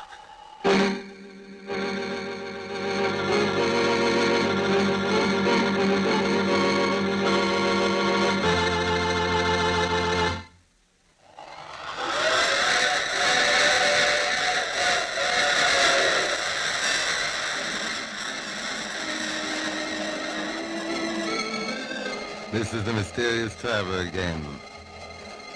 So that cottage is empty now. There's really nothing wrong with it. Just a broken window and a few shingles torn loose by the explosion of that drifting mine that washed ashore down the beach. You could fix it easily. If you'd like to know where it is, I could... Oh, you have to get off here. I'm sorry. But I'm sure we'll meet again. I take this same train every week at this time.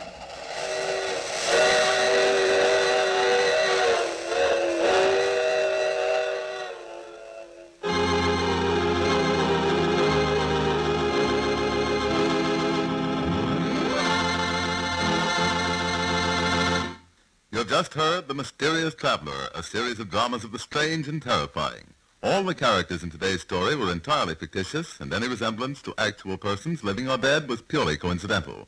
In the cast today were Maurice Tarplin, Eric Dressler, Vicky Vola, Helen Titus, and Stefan Schnabel. Original music was played by Paul Taubman. The Mysterious Traveler is written, produced, and directed by Bob Arthur and David Kogan.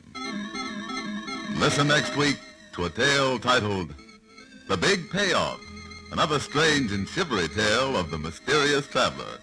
The Mysterious Traveler has come to you from our New York studios. This is Carl Caruso speaking. This is the Mutual Broadcasting System.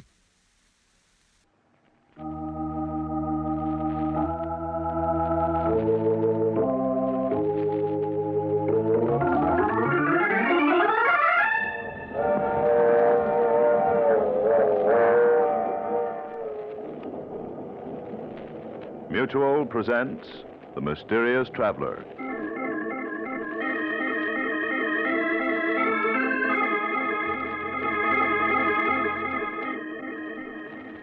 This is the Mysterious Traveler, inviting you to join me on another journey into the realm of the strange and terrifying. I hope you will enjoy the trip, that it will thrill you a little and chill you a little. So settle back, get a good grip on your nerves, and be comfortable, if you can, as you hear the story I call The Man Who Died Twice.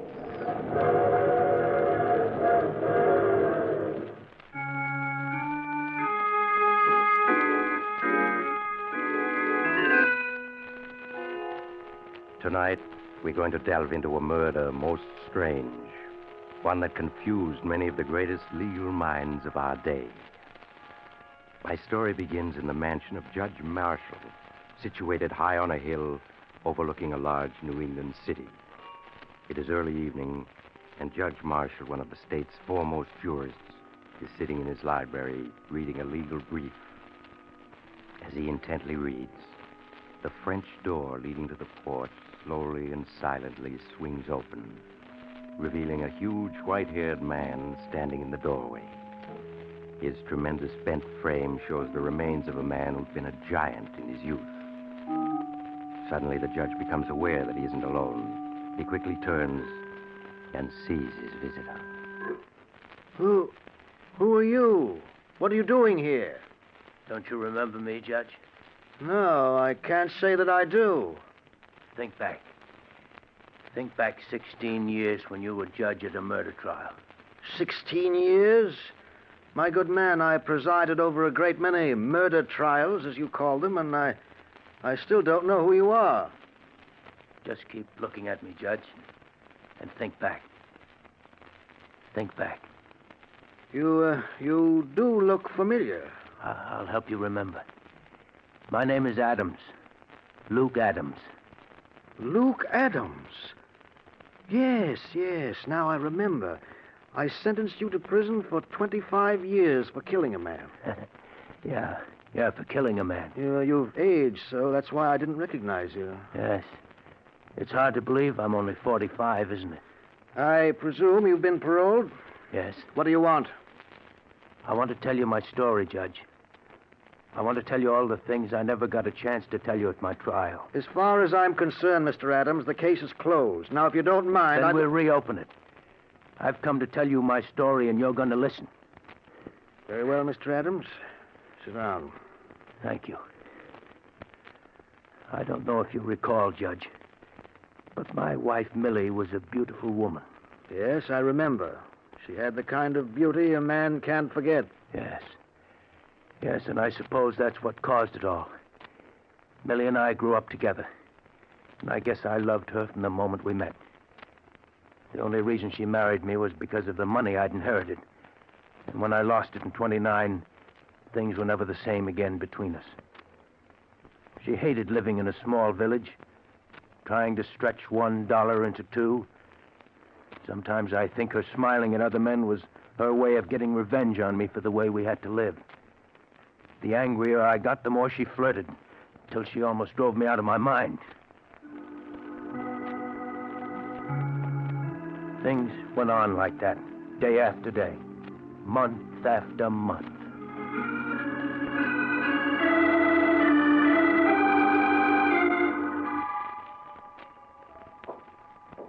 Here comes Luke. Hello, Luke. Getting home from work a bit early today, huh? Yeah. Your missus and I were just talking about how hot it is. Yeah. You must have found it fierce, breaking stone in the quarry in this heat. Uh-huh. Well, I've got to be going. See you again. What was he hanging around for? He just happened to be going past. Stopped to say hello. Is there anything wrong in that? It's funny. Every time I see you talking to someone, it's always a man. How come I never see you talking to women? Because all the women in this village are a bunch of cats. They hate me because I'm beautiful and they're not. All right. But I'm warning you, I don't want to see Chuck Riker or any other men hanging around here. If I do, there's going to be trouble.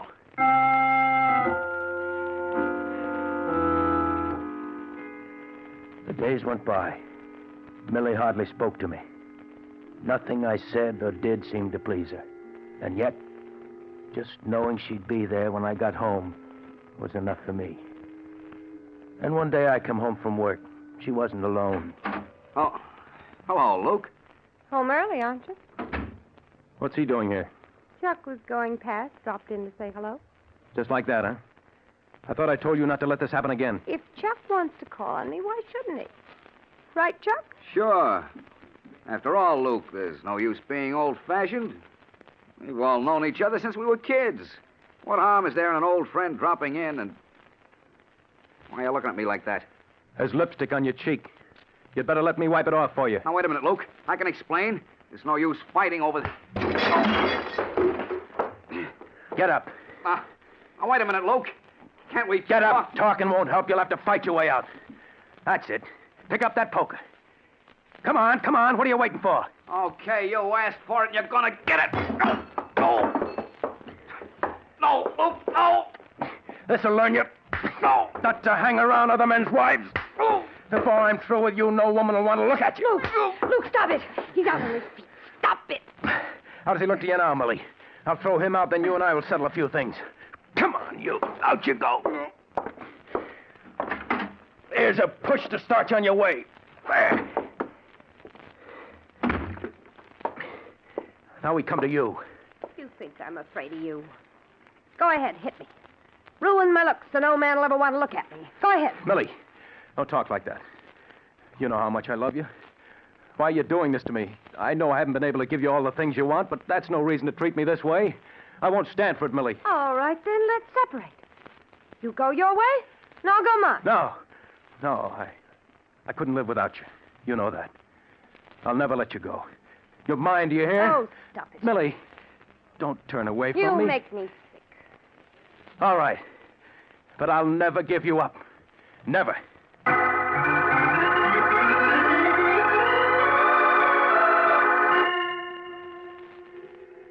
Millie just stood there looking at me, contempt in her eyes. I knew we were through, and yet I couldn't give her up. I clung to the small hope that something would happen that would change her, make her feel toward me as I felt about her. Long, lonely weeks went by. I knew that Millie and I had been the scandal of the village ever since the day I'd beaten Chuck Riker. At the quarry, the men whispered to each other when they thought I wasn't looking. I could only give vent to my rage by smashing rocks into 1,000 small pieces. Then, one day in the autumn, an opportunity came. An opportunity to escape the villagers and their gossip. Millie, where are you? Here. What is it? Millie, you've always wanted to get away from the village. Now we have a chance. How? Well, I met Mr. Anderson this morning. You remember him. He's an old friend of my father's. What about it? Well, he owns a small farm which he's willing to sell for only $300 down. You mean you want to buy it? Yeah. Just think of it, Millie. A place of our own, 20 miles out in the country, away from the village and the gossip. Do you really think I'd move to a farm? Cut myself off from everything? Well, it's what you need, Millie. A home of your own, a place to work and build. You'd love it, Millie. I know you would. You mean you would? Don't think I don't know what's going on in that head of yours. You want to cut me off from everybody, take me someplace where you can keep an eye on me day and night. Well, I'm not having any part of it. But, Millie, you said yourself you're not happy here. Yes, but I don't want a farm. I want to live in a city. I want to have everything that other women have. But we can't go to the city. There's no work to be had. We're living in a depression. Are we? Well, if you can't give me what I want, there are plenty of other men who can. They'd better not try. I'm warning you, Millie, I'll kill any man who tries to take you away from me.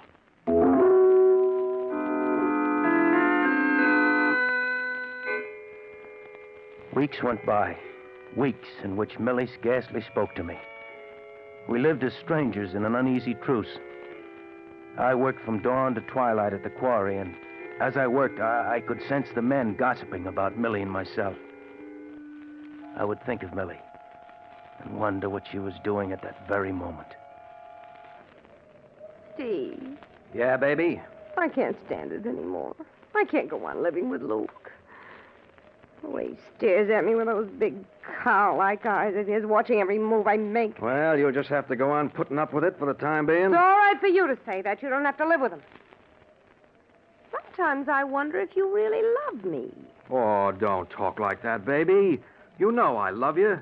Would I be putting my neck out like this if I didn't? Nobody knows we're meeting secretly. Maybe not, but sooner or later, someone will see us together, and then there'll really be trouble. Afraid? I've never run away from a fight yet.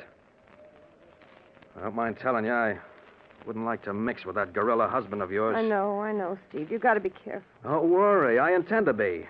Just let me raise some dough, baby. Figure out one or two angles, then you and I'll be off for the big city. What about Luke? He'd be sure to follow.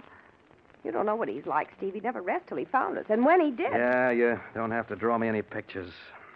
I know that type. If we run off, we'd never have a minute's peace. We'd always be wondering when he was going to catch up with us. Yes. Oh, Steve, what are we going to do? Oh, I don't know, baby. I don't know. We'll just have to sit tight for the time being and be careful not to be seen together. All right, Steve. Oh, cheer up, baby. We'll make the big city yet, and until then, we've got this. Oh, yes, Steve. Yeah.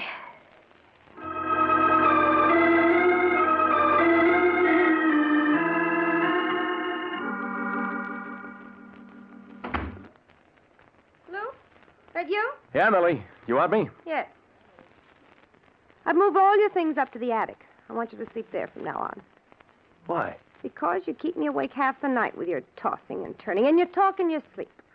I talk in my sleep. What do I say? You keep yelling my names if I was murdering you or something. Oh, Millie. You'll be all right in the attic. Yes, Millie. Millie, can I talk to you for a minute? What is it? I saw Mr. Anderson again today. Millie, he says he's willing to let us live free for a year on his farm so we can see how we like it. And if we do, we can buy it. I told you before I'm not going to live on any farm. But, Millie, why can't we just try it? It won't cost us anything. If we don't like it, we can give it up. No, I tell you, I won't let myself be trapped like that. You're perfectly willing to take a chance on farming, but you won't consider going to the city. But there are 15 million men out of work. What chance would I have of getting a job in the city? If you had an ounce of courage, you'd try. You don't hear men like Steve Hopkins whining about the Depression and trying to make excuses for staying in this miserable hole. Steve Hopkins, huh? I... So that's it. You've been seeing Steve Hopkins? No, I haven't been seeing. You're wrong, Luke. You're lying. It's written all over your face. You're afraid, aren't you? You're afraid of what I'm going to do to Steve Hopkins. Now, Luke, listen to me. I tell you, there's nothing between Steve and myself. When I'm finished with him, you'll never want to look at him again. Where are you going? To the village tavern. He's always there on Saturday nights. Luke, come back! Luke, come back!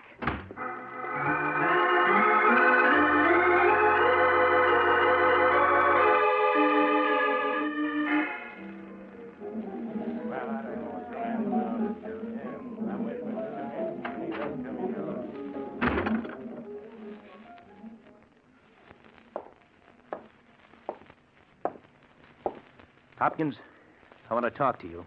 Well, go ahead, Luke. No one's stopping you. You've been making a play for my wife, and I don't like it. You're either drunk or looking for a fight. I haven't spoken to your wife in a year. You're lying. I know you've been seeing her these past weeks while I've been working. You better take it easy, Luke. You're getting to the point where you're suspicious of every man in the village. Don't try to smooth talk me. I know you've been seeing her, and if you try seeing her again, I'll kill you. You don't frighten me, Luke. And if I wanted to see your wife, not you or anyone else could stop me. Oh, no? I'll show you. Grab it, boys. Grab it. That's it. Let go of me. Let go of me. Hold on, them boys. Now, Luke, as sheriff of this village, I'd advise you to take it easy. I'll kill him. I'll kill him. I don't like that kind of talk. Now, mind your manners. You'll spend a night in a lockup. No man's going to make a fool out of me and live. Now, get hold of yourself. If Steve was seeing your wife, it'd be common gossip in no time. You know that. He may have fooled you folks, Sheriff, but I know better. You can protect him here, but just wait until I catch him alone. Just wait.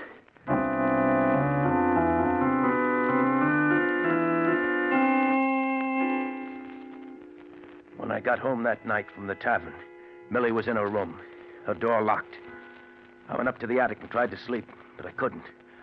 I kept seeing Steve Hopkins' face, the way he had smiled at me in the tavern. He might have fooled the others, but I knew. And he knew that I did. Hours later, I managed to fall asleep. I dreamt that I was alone with Steve and we were fighting. He kept hitting me, but I couldn't feel his punches. All I could feel was my fist smashing again and again into his laughing face. I woke to hear church bells ringing. It was Sunday morning.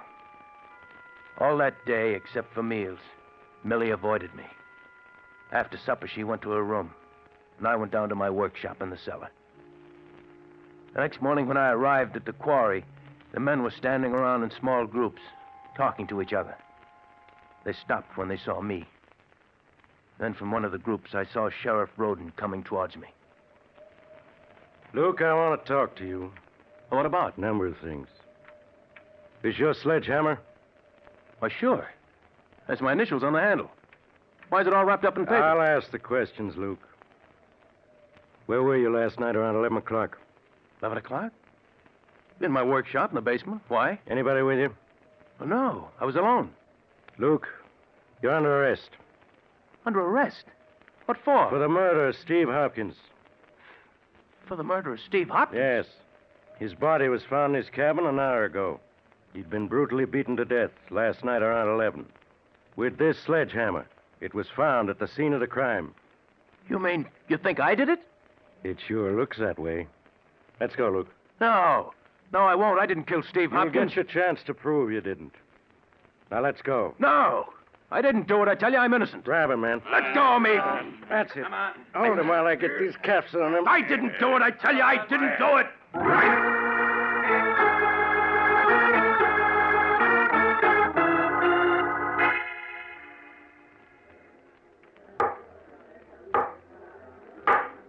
Silence in the courtroom. Proceed, Mr. King. Sheriff, will you tell the jury in your own words the time and circumstances under which you were notified of the death of Stephen Hopkins? On October 12th of last year, I received a phone call at 7 o'clock a.m. from Sam Morris.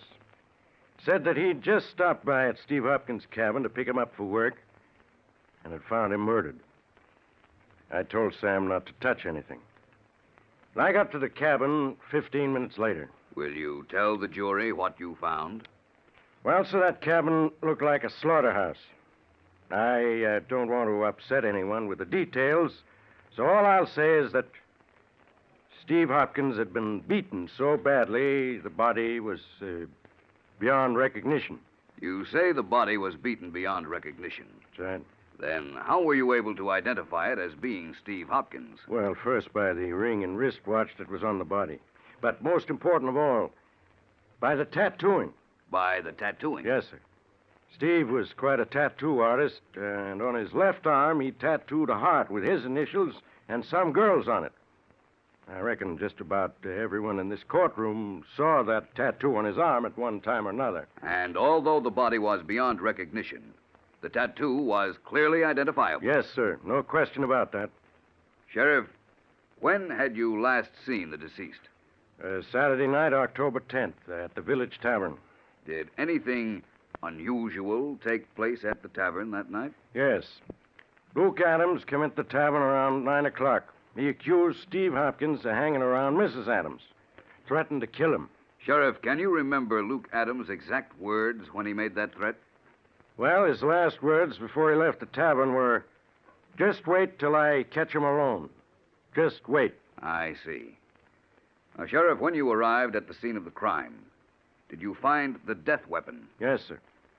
Steve Hopkins had been beaten to death with a sledgehammer. I found it in the cabin, covered with blood. Was there any identification on the sledgehammer? Yes, sir. On the handle were carved the initials, L.A.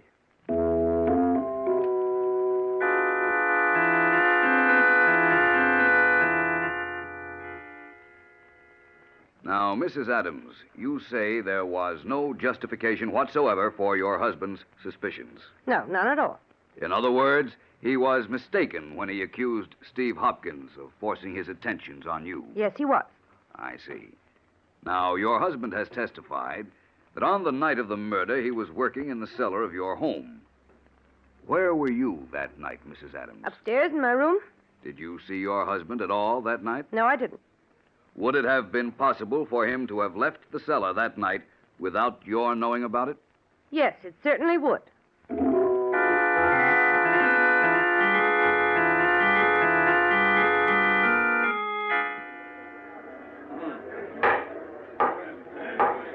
Silence in the courtroom. The prisoner will rise. Luke Adams, you have been found guilty of murder in the first degree with a recommendation for mercy. The court hereby sentences you to 25 years imprisonment in the state penitentiary.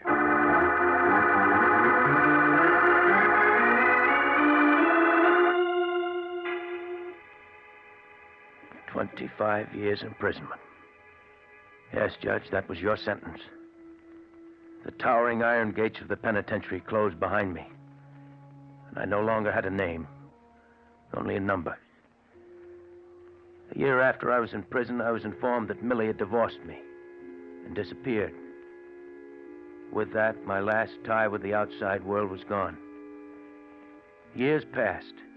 World-shaking events took place and scarce reached the prison workshop, where I spent long days repairing shoes. Then one day I was notified by the warden that I'd been paroled. I was free. The gates of the penitentiary opened, and once again I joined the living. I came to the city, a stranger, and found employment in a shoe repair store. Day after day, I stood by the store window repairing shoes, watching the hurrying crowds. Then late one afternoon, I saw a woman pass. A woman who was a stranger, and yet wasn't. With a sudden shock, I realized that Millie had just passed. Throwing down my tools, I rushed out of the shop and down the street after her. I found her in the crowd and followed. She had hardly changed at all in the 16 years that had gone by. There were streaks of gray in her hair, but she was as beautiful as ever. I followed her block after block, and soon we were in a residential section. She turned up the path to a large cottage, unlocked the front door, and went in. A moment later, I was ringing the doorbell. Yes, what is it? Don't you recognize me? No, I'm afraid not. It's me, Millie, it's me. How dare you force your way in here like... Luke. Yeah, Millie. Luke, after all these years. What? You're in prison. I was paroled 6 months ago. Well, I'm glad to hear that, Luke. You must leave now. I'm busy right now. I can't Millie, talk. who is that? Millie, who are you talking to? Who's he? Steve Hopkins. Oh, you're mistaken. The name is Reed, Robert Reed. Steve, it's Luke. Luke? You're not dead. You're not dead. The body in the cabinet wasn't yours. No. I went to prison for your murder, but you're alive. They said I killed you, but you're alive. Yes. You let them put me in prison. You framed me. Luke, you must listen to me. You framed me. No, Luke, don't. I didn't... You framed Luke, me. let go of him. Let go of him. Don't, Luke. Don't. Whose body was that they found in your cabin? A young hobo I picked up by the railroad tracks. But the tattooing on the arm. After I'd killed him with your sledgehammer, I tattooed his left arm to look exactly like mine. I put my wristwatch and ring on the body and then beat him beyond recognition. And then you ran away, leaving me to stand trial for murder. Luke, what are you going to do? What am I going to do? You remember Judge Marshall, don't you, Millie? Yes, I remember him. Well, I read in the papers a few weeks ago that the judge lives here, in a fine mansion overlooking the city. What are you getting at? Steve and I are going to visit Judge Marshall. No, Luke, no. You know what that would mean. Luke, we have some money. If you'll just forget what's happened, we'll give you money, plenty of it. Yes, well, we'll give you $10,000. $20,000. I'm not interested in money. Come on, Steve. Luke, you can't do this to me. You can't. Luke, you once loved me. For my sake, Come don't. along, Steve. No, I won't go. If they find out about that hobo, they'll hang me. I wouldn't have a chance. You'll come, Steve, one way or another, understand? Yes. Yes,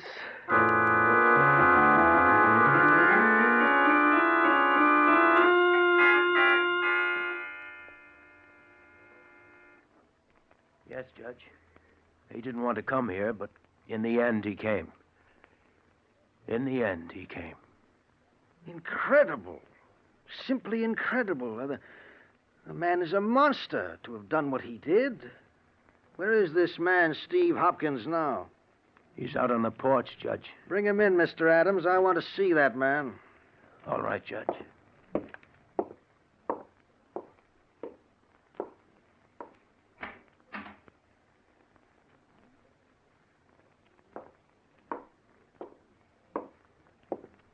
Why are you carrying him?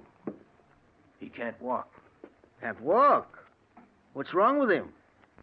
He's dead. Here, Judge. Dead? Yes, Judge. But I understood he was alive. He was. Up until a half hour ago. You mean you... Yeah, Judge. I put my hands around his throat and squeezed. Squeezed until he was dead.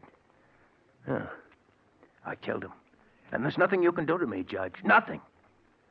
Remember, you sent me to prison for killing Steve Hopkins? For 16 years, I rotted in prison. I've paid my debt to society for Steve Hopkins' death. I've paid it. There's nothing you can do to me now. Nothing.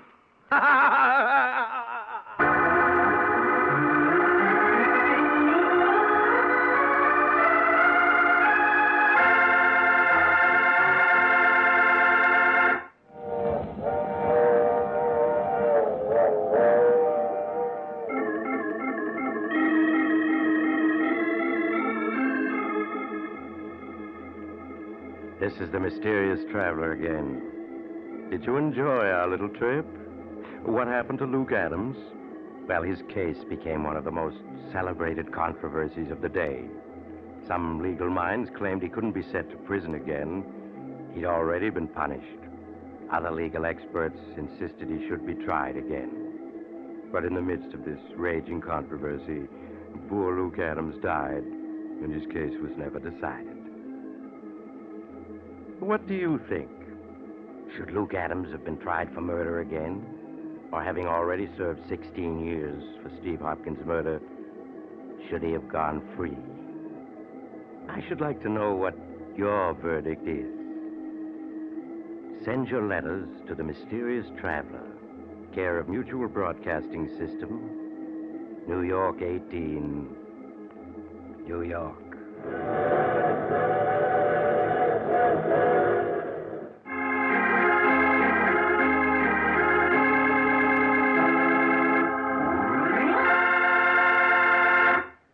You have just heard The Mysterious Traveler, a series of dramas of the strange and terrifying.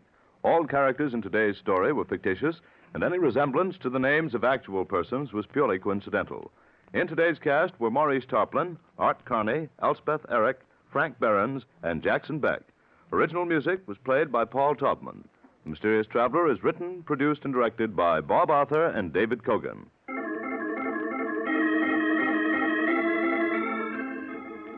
Listen next week to a tale titled The Ivory Elephant. Another strange and suspenseful tale of the Mysterious Traveler.